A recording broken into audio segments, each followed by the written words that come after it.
Nigeria's rising debt profile, despite improving government revenues, presents a critical challenge that demands urgent action focused on transparency, fiscal discipline, and rigorous oversight to maintain debt sustainability.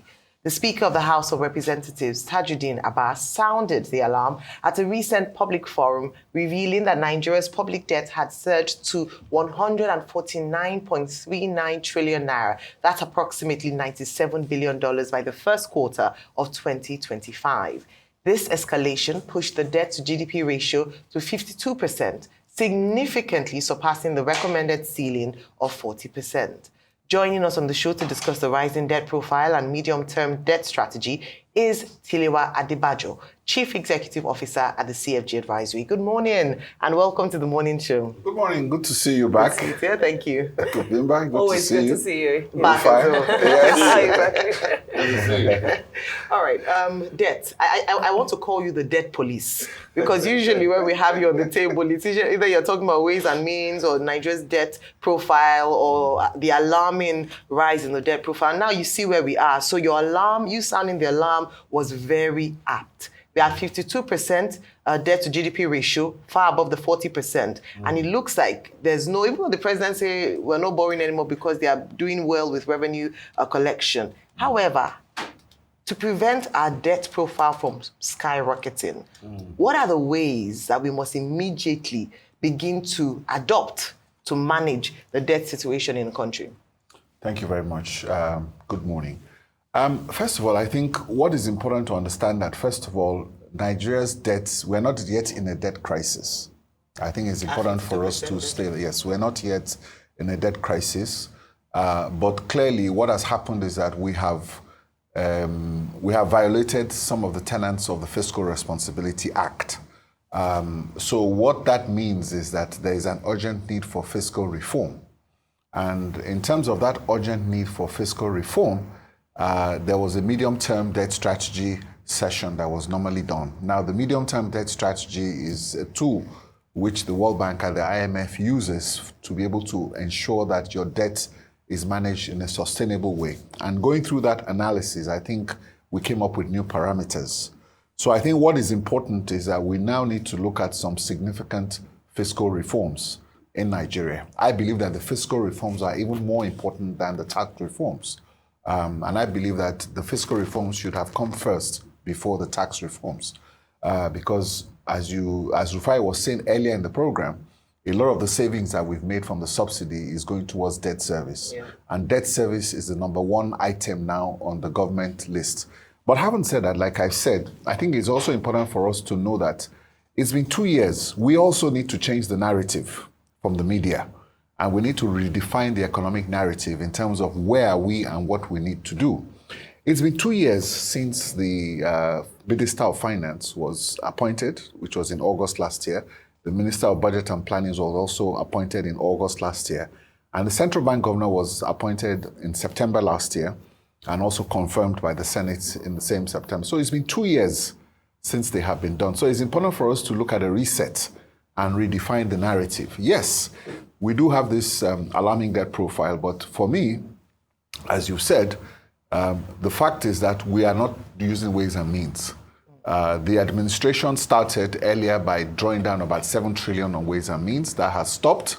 And because we're not using ways and means, we have achieved the stability you are seeing in the economy today. Most of the debt that the government is using are market-based securities locally. And of course, abroad, you are looking at the Eurobond markets, and those are determined by our credit rating. So a significant, and because of the inflation management, interest rates are quite high. And what you find out is that savings are being mobilized, and a lot of Nigerians and investors, pension funds are having a good time now, and they are making investments in treasury bills.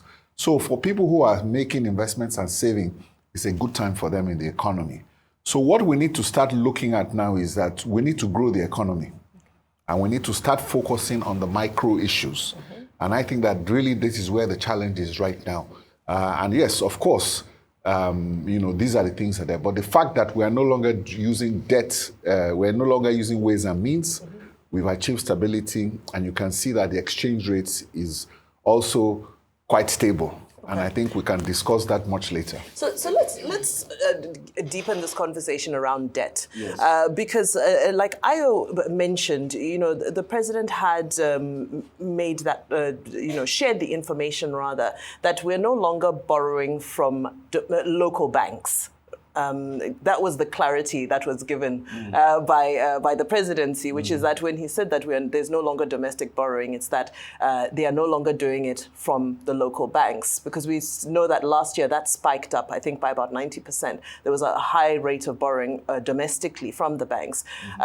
Having said that, if we're focusing on the bond market and so forth with regards to domestic borrowing, and then we look at all the various modalities we're using for international borrowing. Yes. Given our country's profile, what is the healthiest way for us to borrow? Because some people might say that, but we're better off borrowing locally, aren't we? So not really. Because we're going to borrow. So who should we be borrowing from? Well, let's correct some misconceptions, which is what I'm trying to say, that we need to reset the narrative. I think we've mismanaged the narrative on the economy, and I think we are not really looking at the goal and what the objectives should be, because we're taking snippets from here and there. We do not borrow that. Government does not borrow directly from the local banks. Okay, the way the capital markets work with government borrowing is that we have a debt management office, okay, which manages the government's borrowing program. So the debt management office already has a program for the year as to what its borrowing is and what it's going to do. So don't forget that this is a dynamic process. Some loans that the government took 3 or 4 years ago are already expiring this year. Okay, so when those loans expire, government now has room to borrow more. So in any given year, you will have a situation whereby you've paid off some old loans and then you're taking on some new loans, because it's a dynamic process. So the debt management office was set up for this specific purpose, to help government manage its borrowings through the capital markets. And basically the instrument they normally use are the banks, because the banks, facilitate this through the capital markets, and they issue the bonds and the treasury bills which they borrow. The other way by which the government borrows is through the open market operations, which is more of a monetary tool, whereby the central bank decides to offer banks instruments in able to control money supply. If they want to increase the money supply, depending on the way they're seeing it, that's there. So let's correct that. Borrowing from the local banks is a dynamic process. Primarily, your domestic, 60% of our debt is domestic, and 40% is dollar denominated. So that's the mix of the Nigerian debt profile today. So when you say what is optimal, it depends on what you want to do. If you want to do a project that is abroad and you can feel you can use your dollars to do that, then you can use that. You want to industrialize and grow the economy. So for Nigeria, what is optimal? For Nigeria, what is optimal is not, there's no optimal, because even the best loans you might want to get for Nigeria are probably the World Bank loans, because they have like 30-year loans, and they are concessional with maybe low interest rates. So if you have a big infrastructure project you want to do, you're probably better off borrowing from the World Bank, because you can get a better deal on the World Bank as opposed to the Eurobonds, which depends on your credit rating. And of course, if you look at domestic markets now, depending on the conditions of the market, treasury bills are about 24. So that's why with high interest rates, it's at a high cost to government. So trying to even manage inflation is a big cost to government, because they need to pay higher rates. So it's always in the interest of government for us to get through resolving this inflation problem and cutting interest rates. With due respect, Mr. Adebajo, you're my very good friend and Egbon, but it's not good on us to you to say that we media are skewing narrative. It's the government you should talk to. President Tinubu has come on many occasions to distort the narrative. Was I the one that said when we came in, Naira was 1,009? Was Naira 1,009? No, it's President Tinubu that said it. President said we have met our target. Anyway, he said, okay, non-oil. Was I the one that said that? No. When you also look at the fact that the revenue target for this was about 41 trillion. So even if we met non-oil, okay, we did about 17, 18 trillion, you see, have a big shortfall. Was I the one that came in here to say that we've paid off ways and means when we've just securitized it? No. So with due respect, it is them that bring all sorts of this phony narrative, and we even try to even get through the depths of the narrative. So their comms should be a whole lot better. So maybe it's an advice for CBN and all of them, that their comms should get better. If their comms get better, we all get better. I want to talk about some encumbrances we have in this economy.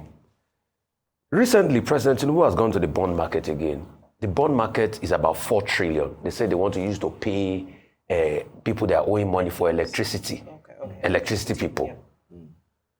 The electricity people are coming to say that the DMO's provision, what is remainder for the debt they can take this year is about 900 billion. That they are not sure that the president is going to pay fully this 4 trillion. And they said the money is even increasing as we speak today. And the money can get up to 6 point something trillion. How do we settle these matters out? Because we also need that area to be able to function properly, for our economy to be able to get stability. They say most of their gas suppliers, they don't have money to pay them. That over 70% of their component cost is for what they use as fuel input to produce electricity.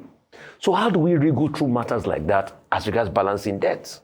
Well, like I've told you, the media also has a responsibility to sift through and separate the wheat from the chaff. And that is why we have this sort of discussions. So even if the government, yes, I agree with you that the government needs to be able to coordinate their economic policy narratives much better, because it comes out in dribbles and we don't see a coordinated approach. So I agree with you on that the government is not doing a good job in communicating a lot of his narratives. Even in areas where they might be achieving some sort of success, they're not able to tie it up together. So as you said, that is a problem from the government side that they need to address in terms of what the central bank's narrative is. Central bank cannot just concentrate on monetary policy. They are not focusing on, they should be more aggressive on their inflation targeting. They're not doing that, because for us to move forward, inflation has to come down. Yes, I agree with you on that 100%. As far as the debt is concerned, the approach to the bond market is very structured. That is why the Debt Management Office was set up. And if you take a look at how the Debt Management was set up in 2015, when President Obasanjo did the deal with the Paris Club to pay off our debts, to reduce our debts from he reduced the debts from 30 billion to 5 billion in 2015. So as part of that process, what was done was that the debt management was set up, first of all, so that all the debt could be reconciled and be honest. Because at that point in time, we didn't even know where all the debts were. So the Debt Management Office was set up for that purpose. Then we set up the Fiscal Responsibility Act, which talks about the fact that you cannot borrow something more than the GDP. And now, that Fiscal Responsibility Act is what needs to be reviewed. Because clearly, because of the pressures of COVID and the pressures of the global economic pressures we face with COVID, and now these post-recession issues, you have a law that was done 2015, 2016. You need to revise it to be able to reflect the current realities, because you know that our debt to GDP ratios can no longer do that. So the government also needs to urgently set up the mechanism in process between the Budget Office and the Ministry of Finance and the Central Bank to review that. Part of that process of when Obasanjo got that debt relief was also what put in Section 38 into the CBN Act, that they cannot use ways and means. And those were all the financial circuit breakers that were put in the system. And they broke it. Yes. And we know what happened under Emefiele. You know my own position on that. And the reason why we have stability today in the economy is that this government, whatever you say, they have not used ways and means. Because if they do, I will be the first person to come out and start waving the red flag. So that's why I told you that in terms of the debt issues, I'm more comfortable with this debt profile, because they are using market securities, both locally and abroad. So even if the government wants to do what you are saying with the bonds to pay off this, it has to go through a process. Because the Debt Management Office will receive that request of funding from the government, and it has a program. So because you know that the securities are offered on a regular basis. The last offering was there. So if they want to borrow more, at the beginning of the year, what the Debt Management Office says is that which debts are maturing this year, next 2026. So you know that, okay, by this end of this year, we would have finished paying some of the debt that we borrowed maybe 4 or 5 years ago. So we have headroom for some more debt next year, and then they will know what is available and they will do that. And then that way they can go and borrow more. So even if the president has a request for that, if there's no capacity within that Debt Management Office structure with the capital markets, it can't happen. Yes. And that is the reason why I say that no matter what they wish, if we continue to follow the debt management structure, we'll be okay. So you can now, you see, God bless you. You can now see a clear example of how we are being misled on economic matters by those at the top. The president said we are going to clear these 4 trillion debts being owed people. The Gencos said by their research, they said the allowance is not more than 800 or 900 billion that the GMO can access from the capital market through the bond market. They are touting it as a victory now that, we are going to clear the 4 trillion. The money will not be cleared this year. The debt will increase. At the end of this year, electricity debt will go to about 6 trillion. So you can now see the misemotion. Somebody will have asked that before the president made such a pronouncement and media reported that meeting, why didn't they consult with the DMO to say, what is the allowance we have before we make this announcement, or say we are going to stagger it based on the allowance we have from DMO? That is not done. What was reported to us that we amplify in the media is the president meets with them, will clear this debt by issuing a bond. You can see a classical example of how they feed us all this information. They can feed you that information, but we're also discerning. No, so we've blocked it now. Do you understand what I'm trying to say? But that's what we're doing now. That's what we're also discerning. So there's a process. If he example. says he wants to clear the debt, then the next question is how? It's not possible. No, that is not possible. The question you ask is how? Yeah, but is it possible? It's not possible this year, with what we've analyzed. Not this year, because there's a program. So you now put it, then has it been budgeted for? Did you make any provision for that? You see, there are many things you look at. You see, what I'm trying to explain is that this is what I'm trying to say about accountability. Yes. You have a budget. There's a system. There's a budget. There's a management. So when you say that I want to do X, Y, Z, the first question is that, was it in the budget? No. If it's not in the budget, it can't happen. Very good. All right, thank you. So now let's look at some of your findings. And I think your report is a must read. The 2025 half-year economic update. A few things you said. Let me focus. I won't look at the things that are working because we're here to find solutions to problems. Yes. You talk about the decline in GDP growth quarter 4, 2024 to quarter 4, 2025 from 3.4 to 3.1. And this is an economy that is set to have a $1 trillion economy by 2030. Then you also talk about social intervention programs not working, and that there must now be a human face to reform. I'd like you to discuss. A lot of people are more concerned about these reforms that are hard-biting and then no reprieve for them. Numbers are good. We can talk about that on the table for the economists. But for a number of Nigerians who are watching, they're wondering, when will life be better for us? Or if these reforms that you have talked about that had to happen for the stability of the economy, then what cushion has the government provided for us? Because that's one thing that has been talked about a number of times. And you've said it, that there's even reform fatigue. Reforms upon reforms upon reforms. Let's have to talk about, now that we've achieved some stability, what are the cushions? What are the social investment intervention programs that the people can have as a reprieve before we begin to see gains in the economy? Thank you very much for that question. Yes, I think for me now, we need to start looking at that's why I said I need to start looking at the micro issues. Yes. We had to look at how are you going to grow the economy? Yes. What is empowerment, employment, so that people can begin to benefit. Okay, because at the end of the day, the central bank really has to cut rates by fourth quarter. We have endured this for 2 years. We've supported them for 2 years, but you need to be more aggressive on your inflation targeting. Inflation data is distorted. Now, let us see what happens in the MPC committee next week to see if they have the confidence in the numbers to be able to drop rates.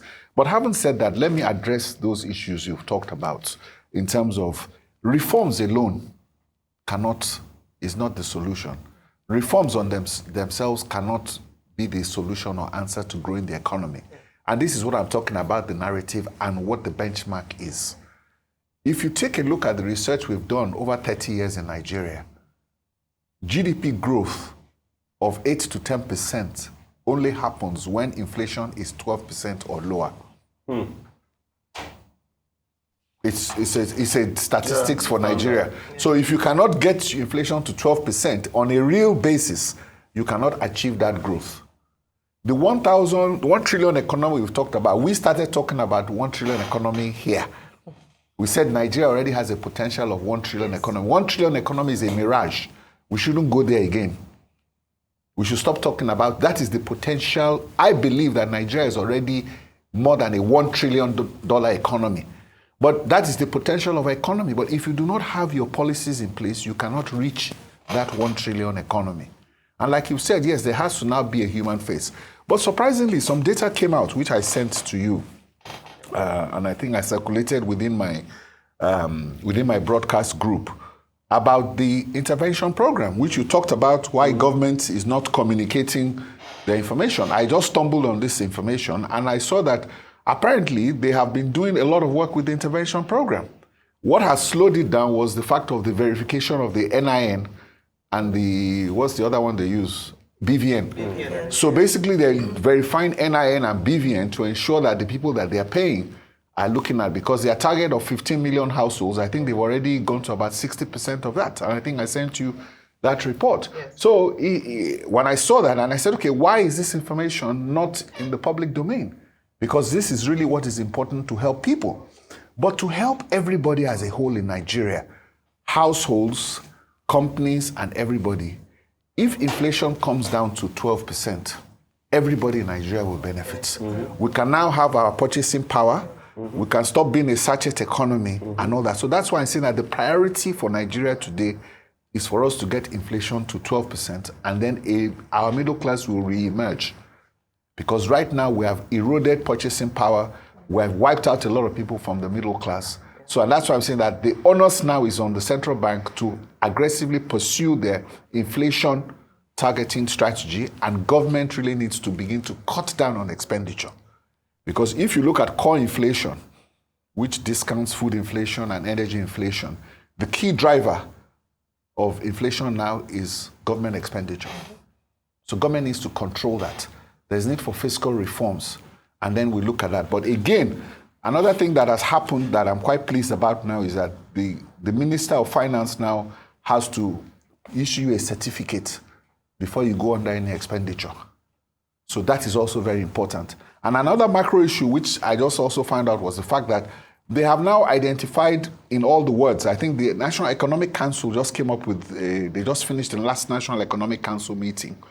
They now agreed that there was going to be intervention at the ward level. So there's now going to be a cooperation between the federal government, the state governments, and the local governments, whereby they're going to identify 1,000 promising entrepreneurs within each ward and begin to do direct intervention at that level.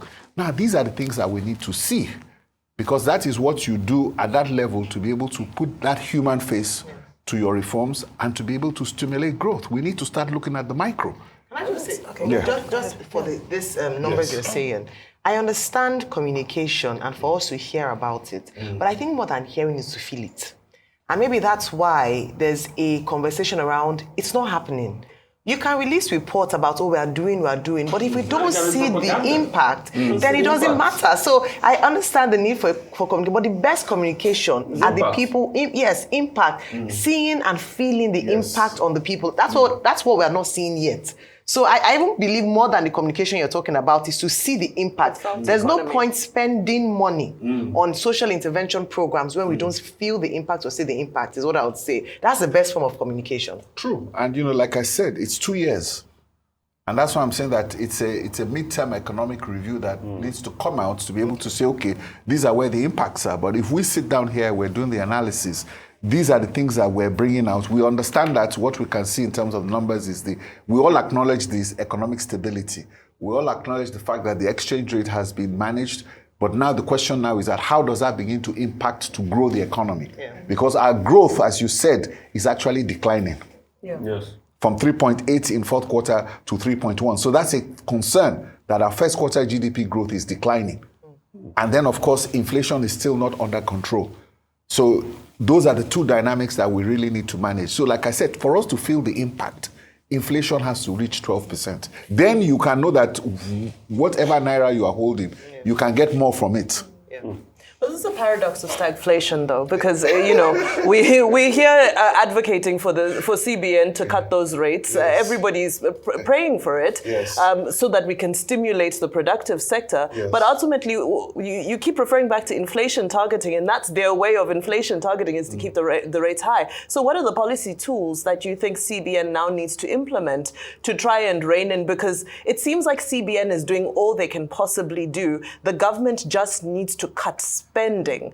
What can CBN still do? What's available to them? CBN needs to give us the inflation targeting. Inflation targeting means that by December, I expect inflation to be at 15%. But that needs to be done through a policy tool. So I'm saying that right now, the orthodox economics says that it's interest rates we're using. Yes, that if you're but using, we want them to cut. But we want them to also cut inflation. It's a paradox. So you understand that paradox, which is what I'm trying to say. And moving back to the path of sustainability, I understand that. We all do. Yeah. So, but what I'm trying to say, and I think, which her point was always, because she's always a very social human being person. Because I know when I'm coming, she wants to look at the social impact. How are people feeling? Very important. So if we say, okay, we're going to all band together, and we've been suffering this for 2 years.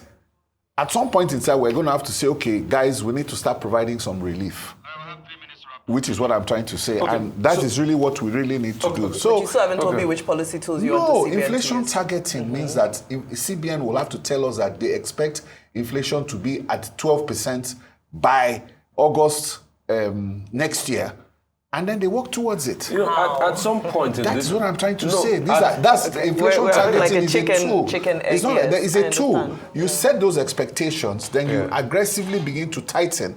And you've been tightening for 2 years. Yeah. So government also needs to, as you said, government needs to cut down the expenditure to help us reduce inflation. Okay, so yes, easy to tighten.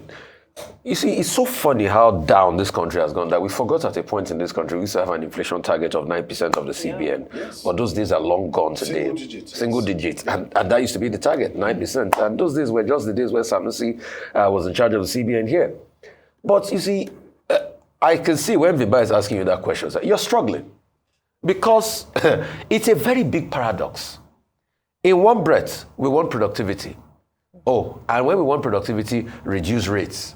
But in another breath, we are fighting inflation. And we need to tighten to be able to get those rates down. So it's a paradox where if you go here, you are doomed. If you go here, you are doomed.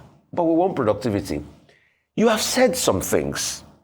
Sell off some of the JV assets and everything, get some cash clearance.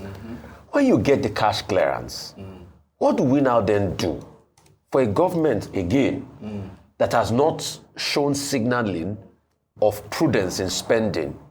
Because when all of this reform started, this was the same government that was concerned about buying a private jet for the president of 150 billion, when that money could have been targeted to SMEs. This was the same government that said after it removed subsidies that it was going to bring about loans for businesses and other people and everything. So even if you free the cash in this economy, $50 billion you're talking about, how is the money going to be spent? And well, you see, for me, that is where the fiscal policy comes into place, and which we've talked about fiscal reform. The fact is that you asked me about those solutions, and I've told you what those solutions are. And let us remember that there was a time in this country where inflation was like at 10% and the economy was growing in excess of 10%. Yes. So we've done it before. So it's not as if we cannot do it again. Like you said, we've stopped ways and means. We're seeing that exchange rate now has gone to 1.4. I believe the exchange rate should be trading below 1,000. If you look at the supply of dollars and everything in the system, reserves at about 40 billion. You're seeing the level of, we're looking at 8 billion coming in net. So the supply of dollars is less. And 40% of the deposits in Nigeria today are in dollars. Yeah. So there's a lot of confidence in our domiciliary accounts. So we have achieved a lot of stability. So what I'm trying to say is that it now requires commitment by government to reduce their fiscal expenditure for us to reduce inflation to 12% and get the relief we need. Right. That is the bottom line. So the paradox is you're giving a government that has shown penchant for spending in a very permit me, reckless way. You're giving them more money if you clear out all these allowances, 50 billion. How they spend, they will go to town. Right. That's the problem we have. So We're it's out of a time. commitment. So Thank you. There's a lot to talk about, but we're out of time, and I'm sure that the conversation continues on the economy, spending. Will the government take that lead on cutting spending? Like Rufai mentioned, they want to go to town. If there's more money coming in, then it's an opportunity to really spend. But we'll see what the MPC meeting next week would come out, whether they would cut rates finally or tighten it even further. Thank you so much, Tilewa. Always a pleasure having you on the show. Thank you.